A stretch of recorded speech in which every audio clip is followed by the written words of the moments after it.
To humanities. I am Purva और आज की वीडियो में हम जानेंगे व्हाट्स नेक्स्ट। जी हाँ, क्लास 12 बोर्ड 2026 की जो डेट शीट है, टेंटेटिव डेट शीट, जो कि आपको बताती है कि ये प्रपोज्ड डेट्स हैं, इसी के आसपास आपके एग्जाम्स होंगे, वो आ चुकी है। ये कंफर्म डेट शीट नहीं है, एक दो डेट्स ऊपर नीचे हो सकती हैं, बट 90% यही फॉलो की जाती है। कंफर्म्ड वाली भी जल्दी ही आ जाएगी। आज हम इस वीडियो में जानेंगे कि हमें टाइम फ्रेम पता लग गया है, कब से कब तक हमारे बोर्ड्स होंगे, कितना हम गैप एक्सपेक्ट कर सकते हैं सब्जेक्ट्स के बीच में, तो किस तरीके से तैयारी की जाए, राइट। सो आज की वीडियो है अबाउट नाउ व्हाट। अब क्या किया जाए, हमारी स्ट्रैटेजी में क्या चेंज आना चाहिए इस अनाउंसमेंट के साथ। तो वीडियो को देखना टिल द एंड, क्योंकि मैं आपको बताने वाली हूं कैसे मैंने सितंबर से पढ़ के 98% स्कोर किया था। This was the exact time जब डेट शीट आई थी और मैं सीरियस हो गई थी। तो ये आपके लिए भी बेस्ट टाइम है। चलिए एक बार जो है अपनी डेट शीट पे नजर डाल लेते हैं। तो ये तीनों स्ट्रीम्स की डेट शीट है। आपका सबसे पहला स्टेप, जैसे ही डेट शीट अनाउंस होती है, ये टेंटेटिव है, जब फाइनल आ जाए तो क्या करना है, आपको अपनी जो डेट ऑफ एग्जामिनेशन है वो बना के कट आउट करके अपने स्टडी टेबल पे लगा लेना है, ताकि वो 24 घंटे आपके सामने रहे, आपको पता रहे कब आपका एग्जाम है एंड आप अकॉर्डिंगली प्लान कर पाए, राइट। तो the first step is always to write down your date sheet. Science वालों की अगर हम देखो, जो कॉमन एग्जाम्स है फिजिकल एजुकेशन, वो 18 फेब को है, फर्स्ट पेपर है। उसके बाद आता है हमारा इंग्लिश का, जो 12 मार्च को है।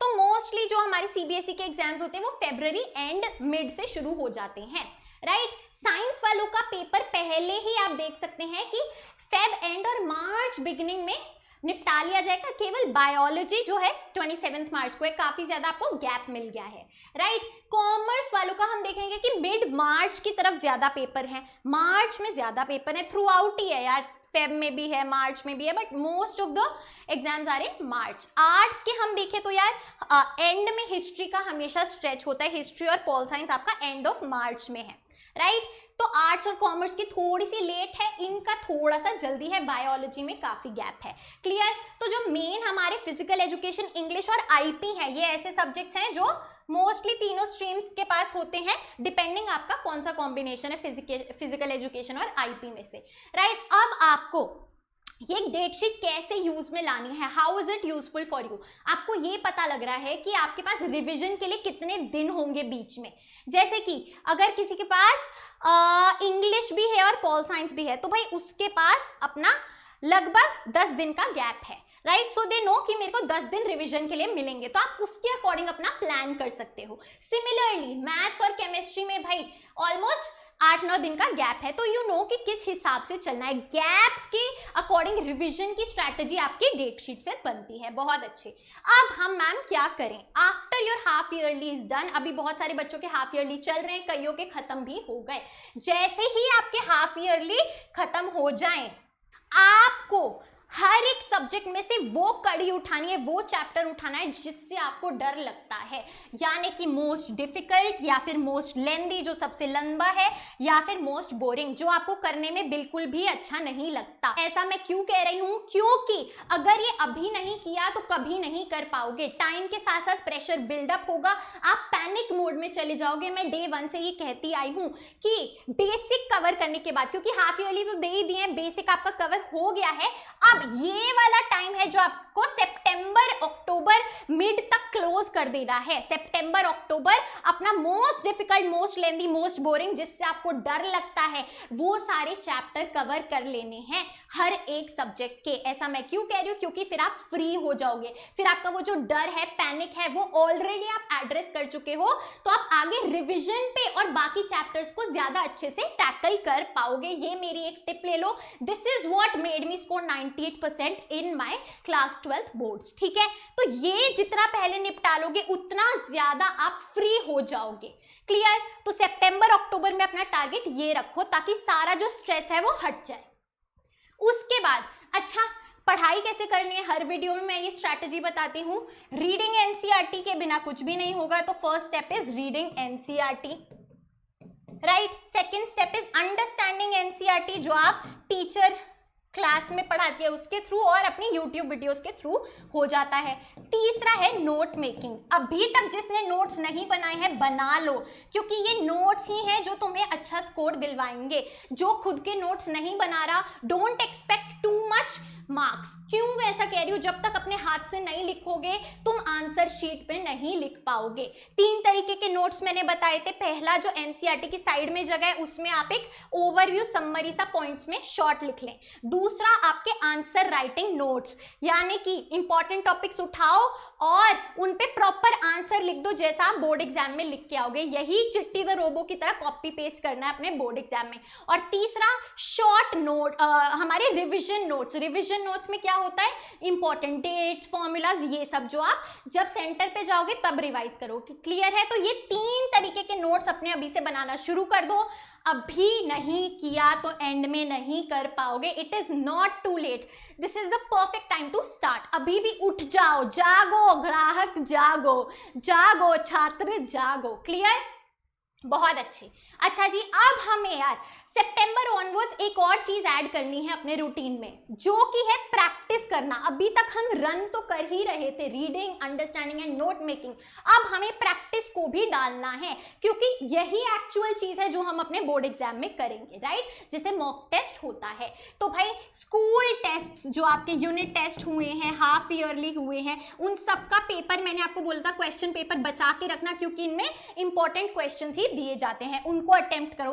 Past year questions, right? जो PYQs हैं पिछले 10 इयर्स के, वो आपको पता होना चाहिए क्या बार बार पूछा है। जब सिलेबस सेम है तो क्वेश्चन अलग कहां से आएगा? स्पेशली ह्यूमैनिटीज में क्वेश्चन की भाषा अलग हो जाएगी लेकिन क्वेश्चन अलग नहीं होगा। तो 10 इयर्स कर लो, लंका पार हो जाएगी। इसके लिए ओसवाल की जो 2016 से 2025 के PYQs की बुक है उसकी लिंक डिस्क्रिप्शन में, वो ले लेना, क्योंकि वरना अलग से जिप फाइल तुम्हें डाउनलोड करनी पड़ेगी, सोल्यूशन भी नहीं मिलेंगे। एंड सैंपल क्वेश्चन पेपर जो ऑफिशियल CBSE का है वो भी, एंड एक्स्ट्रा मॉक टेस्ट भी। अब ये कहां से मिलेंगे? इसके लिए भी ओसवाल का सिंपल एक बुक है जिसमें 15 सैंपल क्वेश्चन पेपर्स हैं, इंक्लूडिंग योर ऑफिशियल इस साल का latest sample question paper with answers हैं based on PYQ school test, सबसे important questions, most probable question papers, इसमें आपको 15 मिलेंगे। साथ में इसकी प्रैक्टिस लगाओ।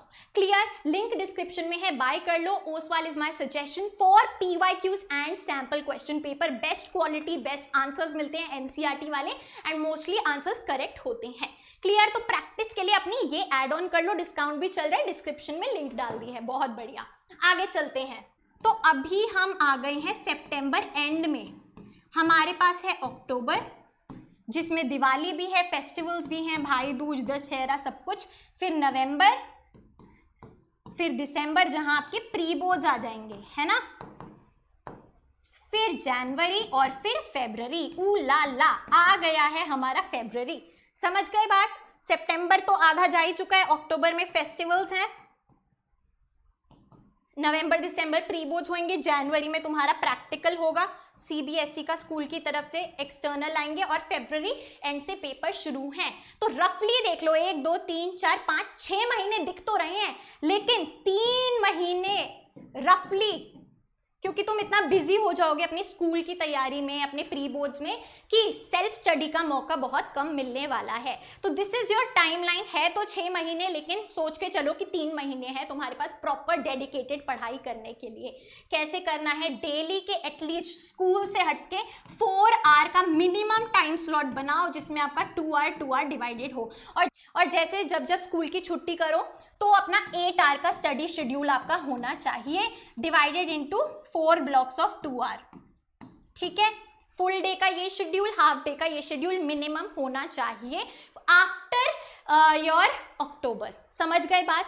तो जब जागो तब सवेरा है। मैं अभी भी बोल रही हूं that the best time to start is now. So make sure कि आप बाद में रिग्रेट ना करो। मैं सच बता रही हूँ अपने एक्सपीरियंस से। एंड मोमेंट में मार्च में बच्चे आके रोते हैं पर्सनल काउंसलिंग सेशन में कि मैम अच्छा कॉलेज नहीं मिला, CUET नहीं गया क्योंकि बोर्ड्स के लिए पढ़ाई नहीं था, एंड फिर पैसे देके एडमिशन लेते हैं अपने पेरेंट्स से यार कितना ज़्यादा आपको ना लिटरली रिग्रेट फील होगा अगर आपने अभी इस टाइम पे मेहनत नहीं करी, क्योंकि सच बताऊं तो कंपटीशन बहुत ज़्यादा है और सीट्स बहुत ज़्यादा कम है। यही सेम पढ़ाई आपके कंपेटिटिव एग्जाम्स में भी काम आएगी, तो ऐसा नहीं है कि ये बिल्कुल वेस्ट है। समझे बात? उठ जाओ, अभी भी समय है।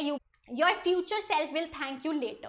So guys, that is it for our today's video. I hope you liked it, and if you did, please like, share and subscribe to the channel. You are at Humanities. Happy learning, and I'll see you in the next video.